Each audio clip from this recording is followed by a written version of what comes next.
waggaa ja'a dabarsite.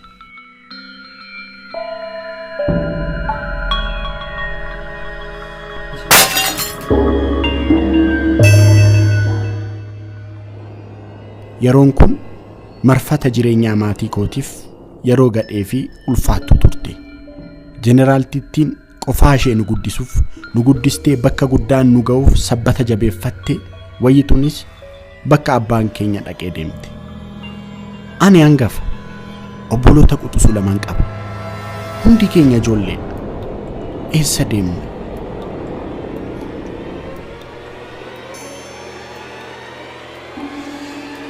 Akka kaleessaa harka maatii eeguun hin jiru.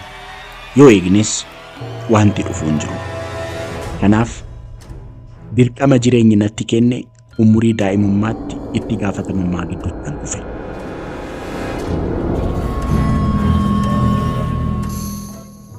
Rakkoon hin dhaabbanne uleen gidiraa abbaa fi haadha malee naambise ammas obboleettii koo jiraatti narraa fudhateera.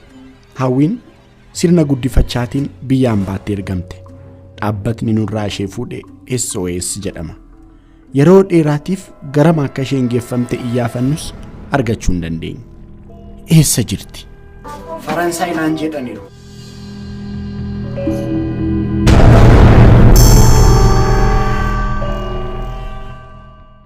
Maatii guutuu keessaas mana guddaa kana keessatti kan hafe anaaf obboleessa koo quxisuuf Raawul qofa. Dirqamni egeree keenya murteessuu, jireenya keenya geeddaruu, obboleessa koo barsiisuu, ofis barachuu akkasumas obboleettii koo barbaaduun ammas narra jira.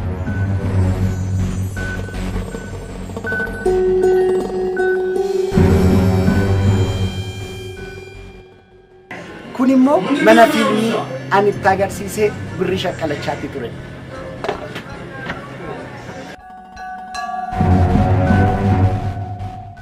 Kun bakka olmaa koo qofan turre. Bakka anaa fi aartiin akkasumas dandeettiin bohaartii itti wal argannedha. Hedduu daawwachuu fi yeroo koo hedduu asitti dabarsuun carraa afaan baay'ee barachuu na badhaase. Filmoota afaan Hindiitiin hojjetaman daawwattootaaf hiikeen maallaqa xiqqootti argachaa ture.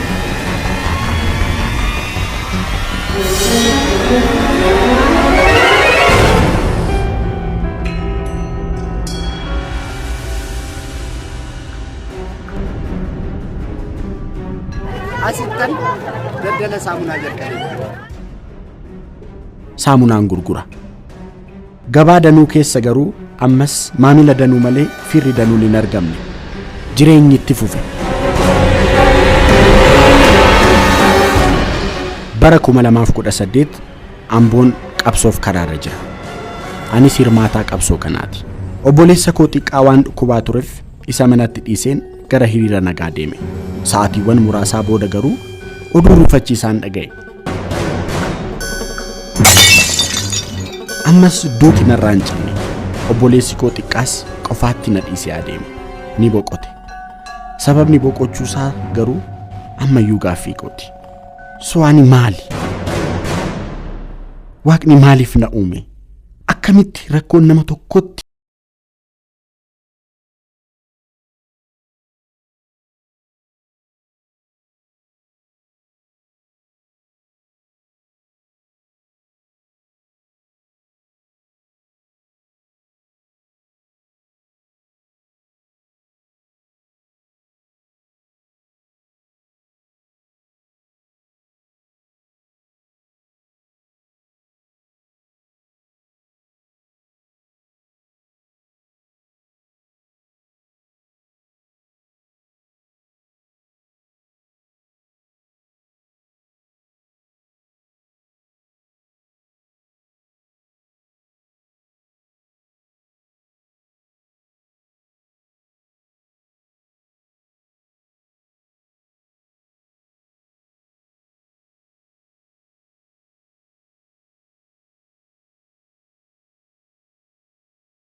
kana maqaa ol kaasu ni hojjenna.